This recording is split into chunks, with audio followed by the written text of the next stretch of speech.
Hello guys, welcome to Judicial Wings, the knowledge of judiciary, executive and legislation. I am Pallavi with you again with the lecture series of Indian Penal Code 1860. आप सबको पता है कि हम section 299 यानी कि culpable homicide और section 300 यानी कि मर्डर इसके ही लेक्चर्स हम देख रहे हैं और उतने इम्पोर्टेंट ही है, इसलिए मैं इसे बहुत ज़्यादा अच्छे से कवर करना चाहती हूँ और थोड़ा स्लोली हम जा रहे हैं। तो अभी हमने कल्पेबल होमिसाइड, ये मर्डर सब कुछ देख लिया है, इसके एक्सेप्शन देख लिए है। Culpable homicide when amounts to murder, culpable homicide when not amounts to murder, ये भी देख लिया है। अब आगे पनिशमेंट के सेक्शंस दिए गए हैं, ये भी हम देख लेते हैं। तो 301 से लेकर 309 हम यहाँ पे देख लेते हैं। खाली हमने 304 बी छोड़ दिया है डॉरी डेथ का, जिसे हम अलग से कवर करेंगे, ठीक है। तो देखिए 301 सेक्शन बोलता है culpable homicide by causing death of a person other than a person whose death was intended. देखिए सिंपल है सेक्शन, लेकिन बहुत बार प्रीलिम्स में इसे पूछा जाता है, ठीक है। ये सेक्शन साफ साफ कह देता है कि अगर कोई भी ए ने क्या किया, बी को मारने चला गया। अब ए बी जो है वो बी और सी जुड़वा भाई थे दोनों।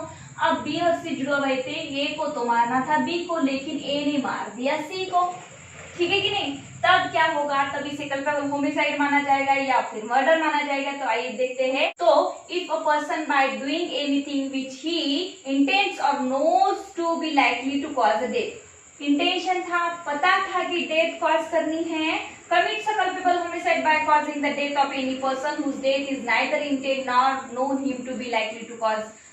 The culpable homicide committed by the offender is of the description of which it would have been if he had caused the death of the person whose death he is intended knew to be likely to cause. तो देखिए यहाँ कहा गया है कि intention था, knowledge था, सभी बातें थी, सिर्फ एक की जगह पे दूसरा मर गया है, तो अभी डॉक्ट्रिन ऑफ ट्रांसफर मलाइज अप्लाई होगा और सेम ही पनिशमेंट उसे दी जाएगी जो इस बी को मारने पे दी जाने वाली थी। तो ठीक है, ये केस हमारे नागपुर में भी हुआ था। एक लड़की थी, उसे कोई मारने गया था, लेकिन लड़कियां आजकल धूप की वजह से स्कार्फ पहनती है, तो वहां पे ये हो गया था कि किसी ने दूसरी ही लड़की को मार दिया, तो उस पर मर्डर के चार्जेस ही लगे थे, ठीक है। तो आगे जाते हैं सेक्शन 302 की तरफ। 302 क्या कहता है, पनिशमेंट फॉर मर्डर। ये मर्डर की पनिशमेंट, ये पनिशमेंट फॉर मर्डर, तो ये मर्डर के लिए है, सबको पता है 302, ठीक है कि नहीं। जिसका लॉ बैकग्राउंड है नहीं है, सबको 302 पता है।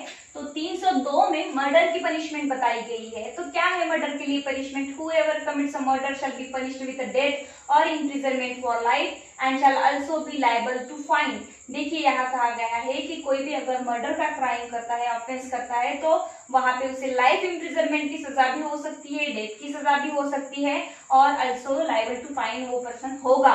उसके बाद ये मैटर जो है वो कोर्ट ऑफ सेशन में चलेगा, कॉग्निजेबल है, नॉन बेलेबल है, नॉन कंपाउंडेबल है, मतलब ये संज्ञेय अपराध है, इसमें किसी भी प्रकार की कॉम्प्रोमाइज नहीं होगी, यानी कि कंपाउंडेबल नहीं है। सेक्शन 303 पे punishment for murder bye life convict. देखिए ऑलरेडी किसी पर्सन को अगर लाइफ कन्विक्ट है, वो लाइफ इम्प्रिजनमेंट की पनिशमेंट हुई है, तो अगर वो बाद में अगर कुछ क्राइम करता है छूट के आने के बाद जेल, को क्या सजा दी जाएगी। तो यहाँ पे पहले कंपलसरी डेथ था, ये स्ट्रक आउट करके यहाँ पे इम्प्रिजनमेंट फॉर लाइफ भी डाला गया है, यानी कि उसको अगर वो जेल से छूट के पनिशमेंट, अगर वो जेल से छूट के अगर ऑफेंस करता है तो उसे इम्प्रिजनमेंट ऑफ लाइफ और सुनाई जाएगी। Murder shell be punished with death. तो यहाँ पे शैल बी का जो है वो स्ट्रक आउट किया गया है, ठीक है, Mittu versus Punjab, state of Punjab के केस में। उसके बाद आते हैं 304 पे punishment for culpable homicide not amounts to murder. देखिए ये जो सेक्शन है 304, ये कल्पेबल होमिसाइड के पनिशमेंट के बारे में बोलता है, ठीक है कि नहीं।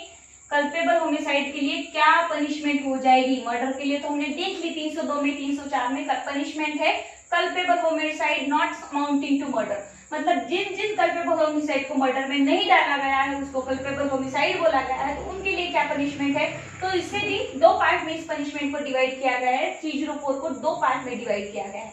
पहला पार्ट पढ़ते हैं हम। Whoever commits a culpable homicide not amounts to murder shall be punished with imprisonment for life or imprisonment of either description for a term which may extend to 10 years। देखिए 10 साल तक पनिशमेंट है, and shall also be liable to fine, imprisonment of life और imprisonment of either description, मतलब simple भी हो सकती है, रिगरस भी, और term which may extend to 10 year and shall also be liable to fine, ठीक है। imprisonment for life भी हो सकती है और 10 ईयर की भी उसको पनिशमेंट हो सकती है, हो सकता है रिगरस भी हो सकता है सिंपल भी हो।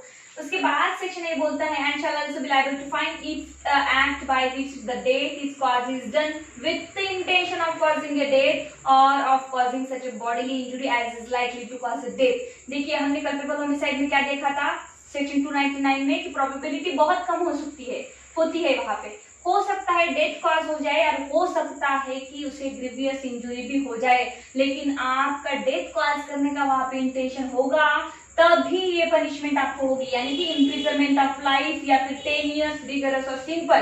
बट आपका इंटेंशन नहीं है डेथ कॉज करने का, फिर भी उस पर्सन की डेथ हो जाती है, तो ये सेकंड पैरा उसके लिए पनिशमेंट का दिया गया है। और with the imprisonment of either description और a term which may extend to 10 year or with the fine or with both if the act is done with the knowledge that is likely to cause death but without any intention to cause a death or to cause such a bodily injury as is likely to cause death।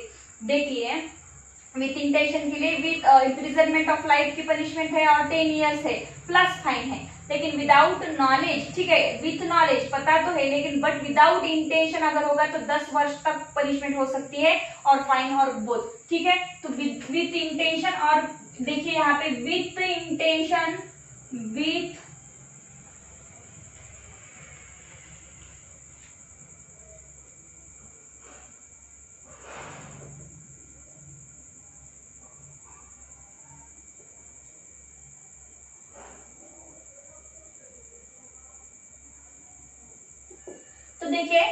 तो देखिए यहाँ पे section 304 को दो part में divide किया गया है। With the intention of causing a death के लिए ज्यादा पनिशमेंट है और without intention of causing a death के लिए थोड़ी कम पनिशमेंट है, ठीक है। आगे का सेक्शन बोलता है 304A causing a death by negligence. 4A का सेक्शन है, ये अमेंडमेंट करके डाला गया है, ये डाला गया है सेक्शन इंसर्टेड 1870 में ये सेक्शन डाला गया है। पहले ये नेग्लिजेंस के लिए कोई प्रोविजन ही नहीं था आईपीसी में, कल्पेबल होमिसाइड था और मर्डर था, ठीक है कि नहीं, लेकिन नेग्लिजेंस के लिए भी तो चाहिए ना, तो ये गैप भरने के लिए, गैप जो है वो कवर करने के लिए कल्पेबल होमिसाइड में का और मर्डर का अगर उसके बीच में किसी से नेग्लिजेंटली एक्ट हो जाता है, जैसे कि अगर कोई दो फ्रेंड्स है बातें करते करते जा रहे हैं, रैश नेग्लिजेंटली कार ड्राइव कर रहे हैं और एक साइकिल वाला बच्चा सामने आ जाता है और उनको दिखता नहीं है और उनके हाथों से नेग्लिजेंटली वो ऑफेंस हो जाता है। अब ऑफेंस तो नेग्लिजेंटली हो गया, वो तो कल्पेबल होमिसाइड में भी नहीं बैठेगा और मर्डर में भी नहीं बैठेगा, तो यहाँ पे इसीलिए ये सेक्शन अमेंडमेंट करके डाला गया है। तो उन्हें क्या पनिशमेंट होगी नेग्लिजेंटली जो एक्ट करेंगे, ये जो पूरे 304A यानी कि एक्सीडेंटल केसेस होते हैं, ये पूरे एक्सीडेंट के केसेस, ये रैशन नेग्लिजेंटली एक्सीडेंट के केसेस के लिए यही ये सेक्शन जाना जाता है। Whoever causes the death of any person by doing any rash or negligent act not amounts to or culpable homicide shall be punished with imprisonment of either description for a term which may extend to 2 years or with fine or with both। देखिए magistrate of first class के पास ये matter चलेगा, यहाँ पे bailable है, cognizable है, ये cognizable offence है, बेलेबल ही है, नॉन कंपाउंडेबल है, लेकिन मैजिस्ट्रेट ऑफ फर्स्ट क्लास के पास चलेगा ये मैटर, 2 साल तक यहाँ पे पनिशमेंट हो सकती है, ठीक है। तो ये निग्लिजेंटली एक्ट किसी से अगर हो जाता है तो ये 304 उस पे लगाया जाता है, mostly in the rash and negligently driving के केसेस में ये लगाया जाता है। उसके बाद इसकी केस लॉ भी हम अभी देख लेंगे। एक सेक्शन 305 देख लेते हैं अब हम। सेक्शन 304B जो है, सेक्शन 304B जो है वो हम बाद में देख लेंगे। Section 305 abetment of suicide of child और इनसेंट पर्सन। कोई अबेट कर रहा है, किसी को इंस्टिगेट कर रहा है, किसको सुसाइड करने के लिए, जो कि चाइल्ड है और इनसेंट पर्सन है, बच्चा है और इनसेंट पर्सन है जिसको कुछ समझ में नहीं आता है, इसके रिजल्ट क्या होंगे, इसके परिणाम क्या निकल के आएंगे।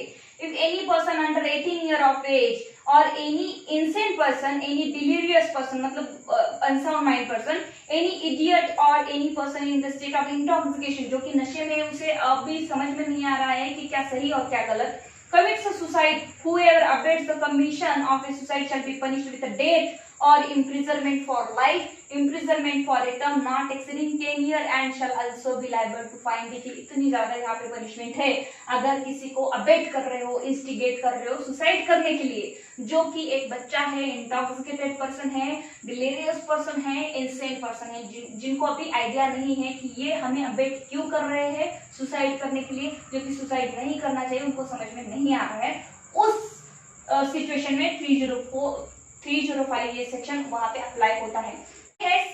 सेक्शन 306 में लिखना भूल गई थी यहाँ पे, सॉरी। सेक्शन 306 क्या बोलता है? अबेटमेंट ऑफ सुसाइड, ठीक है कि नहीं? ये अबेटमेंट पहला वाला बच्चे को अबेटमेंट करने का, इंसेंट पर्सन को अबेटमेंट करने का था। ये अबेटमेंट किसी भी नॉर्मल व्यक्ति को अबेटमेंट करने का है। If any person commits a suicide, whoever abets the commission of such a suicide shall be punished with imprisonment for either description for a term which may extend to 10 years and shall also be liable to fine। 10 साल तक rigorous या फिर simple imprisonment 306 में हो सकती है जब आप किसी को भी अबेट करते हो, उकसाते हो, इंस्टिगेट करते हो किसी को भी सुसाइड करने के लिए, किसी भी नॉर्मल व्यक्ति को, ठीक है। और जब बच्चा वगैरह होगा तो 305 में तो बच्चा वगैरह इंसेंट पर्सन होगा तो 305 अप्लाई होगा, नॉर्मल व्यक्ति होगा तो 306 अप्लाई होगा। सेक्शन 307 में आते हैं अटेम्प्ट मूर्डर। देखिए, मर्डर तो करने गए लेकिन मर्डर नहीं हुआ, पुलिस आ गई। जैसे कि हम बहुत बार मैं बोल चुकी हूँ कि पुलिस बहुत बार टाइम पे भी आती है, सिर्फ मूवी में भी ऐसा दिखाया जाता है कि सब हो गया उसके बाद पुलिस आ गई। पुलिस आ गई, मर्डर होते होते रह गया, आदमी नसीबवान था, बच गया, ठीक है। तो देखिए, attempt to murder whoever does any act with such intention or knowledge and under such circumstances that if he by that act caused death he would be guilty of murder shall be punished with imprisonment for either description for a term which may extend to 10 years and shall also be liable to fine। And if hurt is caused to any person by such act, the offender shall be liable to either to imprisonment for life or such a punishment as has before mentioned। देखिए, यहाँ कहा गया है कि कोई भी attempt murder करने जाता है तो उसे 10 साल तक पनिशमेंट हो सकती है, एक्सटेंड टू 10 years। एंड अगर उस पर्सन को कुछ हार्म हो जाता है, इंजरी हो जाती है, यानी कि एक चाकू का वार कर दिया, फिर पुलिस आ गई, भाग गया, मर्डर ही नहीं हुआ, अटेम्प्ट हुआ, तो अगर वहां पे अगर कुछ चोटें लग जाती है तो यहाँ पे इम्प्रिजनमेंट फॉर लाइफ तक भी पनिशमेंट उसको हो सकती है। और हैविंग बिफोर मेंशन, मतलब जिस तरह का आप क्राइम कर रहे हो ना, उस तरीके से पनिशमेंट हो सकती है। यानी कि एसिड अटैक का जो मामला है उसे स्पेसिफिक पनिशमेंट दी गई है। तो इस सिचुएशंस में अटेम्प्ट बाय लाइफ कन्विक्ट, यहाँ पे भी अगर attempt by life convict, attempt to murder किसने किया, लाइफ कन्विक्ट ने किया, तो उसको भी क्या पनिशमेंट है? When any person offending under this section is under sentence of imprisonment for life he may if hurt is caused be punished with death, ठीक है। तो यहाँ पे भी डेथ कंपलसरी नहीं है, अभी इम्प्रिजनमेंट फॉर लाइफ डाला गया है। जो भी कोई कन्विक्ट है ऑलरेडी जेल में, उसे पनिशमेंट चल रही है, वो फिर आके किसी का मर्डर का अटेम्प्ट करता है तब। 308 में जाते हैं हम। सेक्शन 308 बोलता है attempt to commit culpable homicide. देखिए, कल्पेबल होमिसाइड को भी कमिट करने का आप अटेम्प्ट, यहाँ पे सेक्शन कल्पेबल होमिसाइड को भी आप अगर कमिट करते हो आप, यानी कि 304 में वो पनिशमेंट थी जब कल्पेबल होमिसाइड कंप्लीट हो जाता है। कल्पेबल होमिसाइड जब कंप्लीट नहीं होता है तब क्या पनिशमेंट होगी? तो देखिए, whoever does any act with such intention or knowledge and under such circumstances that if he by that act caused death he would be guilty of culpable homicide not amounts to murder, ठीक है कि नहीं? Murder में तो नहीं डाला गया है लेकिन कल्पेबल होमिसाइड में डाला जाएगा उसे, लेकिन वो कल्पेबल होमिसाइड का अटेम्प्ट कर रहा है, shall be punished with imprisonment for the description for a term which may extend to 3 years, उसे 3 साल तक पनिशमेंट होगी, फाइन भी होगा, विथ बोथ, दोनों भी हो सकते हैं। And if hurt is caused to any person, और कल्पेबल होमिसाइड का अटेम्प्ट करते वक्त उसने किसी को हर्ट किया है, shall be punished with imprisonment for either description for a term which may extend to 7 years and shall also be liable to fine or with and shall also be liable to fine। देखिए, culpable homicide का attempt करने के लिए 3 साल तक punishment हो सकती है। उस अटेम्प्ट करते टाइम अगर किसी को इंजरी पहुंचती है, हर्ट होता है, तब क्या होगा? आपको 7 साल तक पनिशमेंट मिलेगी। फिर लास्ट सेक्शन है 309, whoever attempt to commit a suicide and does any act towards the commission of such offense shall be punished with simple imprisonment for a term which may extend to 1 year or with fine or with both। देखिए, यहाँ पे simple imprisonment की 1 साल तक उसकी punishment होगी। जो कोई भी आत्महत्या करने जाता है, सुसाइड करने, लेकिन बच जाता है, लेकिन यहाँ पे बहुत सारे सुप्रीम कोर्ट के साइटेशन आए हैं, उसको कोई पनिशमेंट नहीं होगी, ठीक है। तो वो भी साइटेशन हम देख लेंगे। तो देखिए फ्रेंड्स, हम यहाँ पे 304A का एक केस लॉ देखते हैं। केस लॉ है state of Gujarat versus Mohammad Sharif Umar Gazal Muslim 2008 का ये केस लॉ है। it was alleged that the accused driving his tempo rashly and negligently dashed against bicycle resulting into death of 2 person. Tempo था accused का, वो rash and negligently चला रहा था, उसमें 2 पर्सन की डेथ हो गई. Prosecution witness who were sitting in the tempo at the time of accident did not state that accident occurred as a result of rash and negligently driving of the accused. जो कि उसके tempo में 2 person बैठे थे, उन्होंने कहा कि ये रैश एंड नेग्लिजेंटली एक्ट है ही नहीं. ठीक है, उन्होंने प्रोसिक्यूशन का सपोर्ट नहीं किया. उसके बाद इंडिपेंडेंट विटनेस, कोई इंडिपेंडेंट विटनेस यानी कि वहां पे मौजूद होगा, वो विटनेस पंच विटनेस जो कि पुलिस की तरफ से जाते हैं, panch witness have not supported the case of prosecution, उन्होंने भी केस ऑफ प्रोसिक्यूशन को सपोर्ट नहीं किया. यानी कि सरकारी गवाह वो नहीं, सरकारी गवाह तो बने लेकिन सपोर्ट नहीं किया. It was held by the court that accused is entitled to acquittal. तो यहाँ पे अक्यूज्ड को छोड़ दिया गया क्योंकि उसके अगेंस्ट कोई एविडेंस ही प्रॉपर नहीं मिला. ठीक है कि नहीं. अगर क्योंकि प्रोसिक्यूशन को अगर किसी को पनिशमेंट देनी होती है तो प्रोसिक्यूशन को बियॉन्ड द रीजनेबल डाउट, मतलब अब कोई रीजन ही नहीं है, कोई डाउट ही नहीं है कि इसने क्राइम नहीं किया, इतना प्रूफ करना होता है. यहाँ पे प्रूव ही नहीं हुआ तो ये रैश एंड नेग्लिजेंट एक्ट, उसमें उसे छोड़ दिया गया. हम अबेटमेंट ऑफ सुसाइड का भी एक केस का देख लेते हैं. ठीक है, suicide is a self murder, suicide को सेल्फ मर्डर कहा जाता है. ठीक है कि नहीं, कि खुद ही सुसाइड कर रहे हो आप तो किसको पनिशमेंट देंगे फिर, लेकिन किसी ने अबेट किया वो सुसाइड करने के लिए, तब उसको अबेटमेंट की पनिशमेंट मिल सकती है, यानी कि अबेटमेंट ऑफ सुसाइड. ठीक है, तो यहाँ पे एक केस लॉ है, death of wife was due to consumption of poison, कि वाइफ ने पॉइजन कंज्यूम कर लिया. Her mother admitted that she was a very short tempered, और उसके मदर ने कोर्ट में एडमिट कर लिया कि जो वो वाइफ थी, उसकी बेटी थी, वो शॉर्ट टेम्पर्ड थी. Evidence regarding ill treatment by husband due to suspicious about her character was hearsay evidence. Husband ill treatment उसे देता था, ये एविडेंस प्रॉपर नहीं थे कोर्ट में. There was no evidence regarding beating by husband and instigations और aiding by husband to commit a suicide. वहां पे कोर्ट में कोई भी ऐसे एविडेंस नहीं मिले कि इल ट्रीटमेंट देता था हस्बैंड और उसने अबेटमेंट की थी. The court held that section 306 of the code is not applicable and accused is entitled to acquittal. उसके बाद हम एक केस अटेम्प्ट टू मर्डर की भी देख लेते हैं, सचिन जाना वर्सेस स्टेट ऑफ दिल्ली. ठीक है, इस केस में कहा गया है accused person allegedly assaulted victim with blows, kicks, iron rods, etc. and poured acid on his face and body and of some other person pouring of acid caused disfiguration. देखिए acid भी डाला, blower, kicks, iron rod से उसको मारा, लेकिन attempt हुआ, murder नहीं हुआ. It was held by the court that conviction of accused under section 307 of the code is proper. तो वहां पे उसे पनिशमेंट दी गई कि इतना हार्म पहुंचाया है, इतनी इंजरी की है सामने वाले को, मर्डर नहीं हुआ लेकिन अटेम्प्ट टू मर्डर की पनिशमेंट उसे मिल गई. ठीक है, अब देखिए फ्रेंड्स, हमारे कॉन्स्टिट्यूशन में आर्टिकल 21 राइट टू लाइफ की बात करता है. तो यहाँ पे सेक्शन दिया गया है 309, जहाँ पे बोला गया है कि पनिशमेंट होगी उस पर्सन को जो कि आत्महत्या करने की कोशिश करता है. कुछ फेमस केस लॉ से जान लेते हैं. तो section 309 is based on the principle that lives of a man and women are not only valuable to them but also to the state which protect them. State के लिए भी हर एक व्यक्ति की जीवन की वैल्यू है जो कि स्टेट उसे उन्हें प्रोटेक्ट करते हैं. The state is under an obligation to prevent a person from taking their lives as it prevent them from taking the lives of other. ठीक है, जैसे कि स्टेट किसी का मर्डर करने से, किसी का खून होने से, किसी पे ऑफेंस होने से हर किसी को प्रोटेक्ट करता है, तो हर किसी को प्रोटेक्ट अगर स्टेट करता है तो आपको भी खुद की जान लेने का यहाँ पे कोई अधिकार नहीं है, यानी कि राइट टू डाई नहीं है. तो इस पे बहुत सारे केस लॉ हुए. महाराष्ट्र में भी एक केस लॉ हुआ फेमस जो जाना जाता है, state of Maharashtra versus Maruti Shripati Dubal. ये केस में 1987 का है. यहाँ पे कोर्ट ने कहा है, the Bombay high court held that the right to life guaranteed by article 21 include the right to die.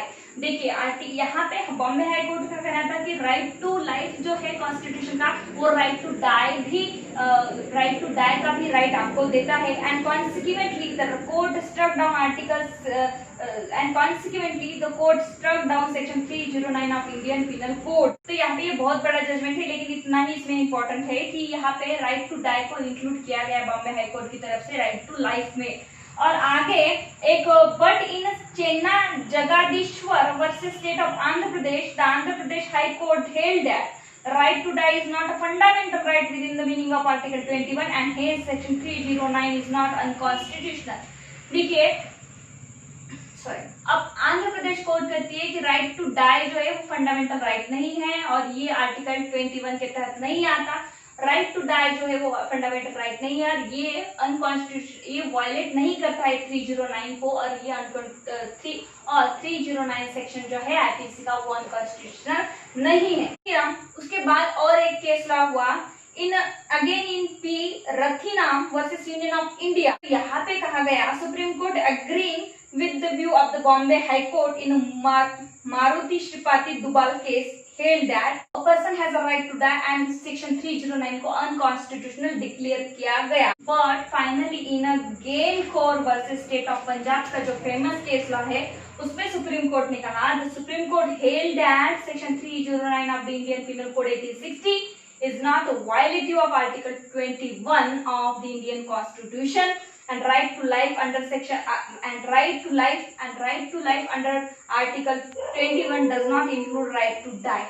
देखिए फाइनली गेलखोर के केस में सुप्रीम कोर्ट ने कहा article 21 of the constitution include नहीं करता राइट टू डाई को। राइट टू लाइफ है वो, not include right to die. Right to life is a natural right but suicide is an unnatural termination of life which is inconsistent with the right to life. Right to life एक natural right है आपका, आप जन्म तो ले सकते हो लेकिन आप खुद को सुसाइड करके मार नहीं सकते हो, यानी कि सेल्फ मर्डर आप नहीं कर सकते हो। तो ये रहे हमारे सेक्शन 301 से लेकर 309 तक पूरे सेक्शन जिसमें हमें सुसाइड के भी केस लॉज देख लिए, अटेम्प्ट टू मर्डर के भी केस लॉज देख लिए है with the simple illustration. So friends, आपको अगर मेरे वीडियो पसंद आते हैं तो प्लीज लाइक कर देना एंड सब्सक्राइब करना बिल्कुल भी मत भूलिए। And thank you so much all viewers for your positive comment और बेल आइकन का बटन दबाना बिल्कुल भी मत भूलना। Thank you so much.